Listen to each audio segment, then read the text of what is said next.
I think that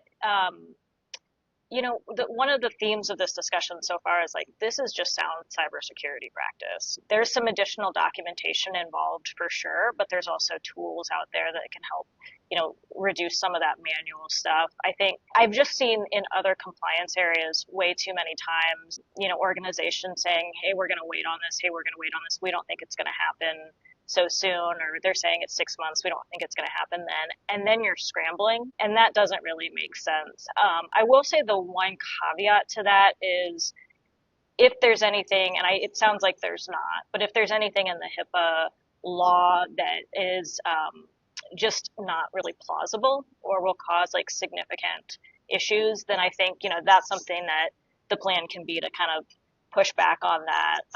I'm thinking specifically, I think PCI tried to enforce TLS 1.2, years before that was really possible for a lot of organizations. We actually tried it at one organization that I had, and it immediately started breaking things. I was 2 months into my cybersecurity career. It was very stressful.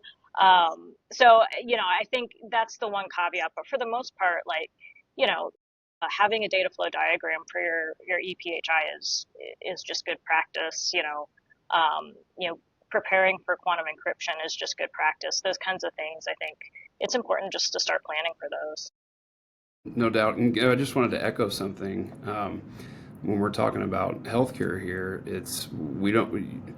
it puts patients at risk when you're at the scramble phase. And it seems like if we're talking about patient safety and care, we would want to do everything beforehand to make sure that we're not all hands on deck at the 11th hour when we have patient lives on the line, kind of thing. So if you're going through and doing all these implementations without the proper planning and you're breaking things, like you said, Rebecca, I mean, that it's not good when you break things in a hospital.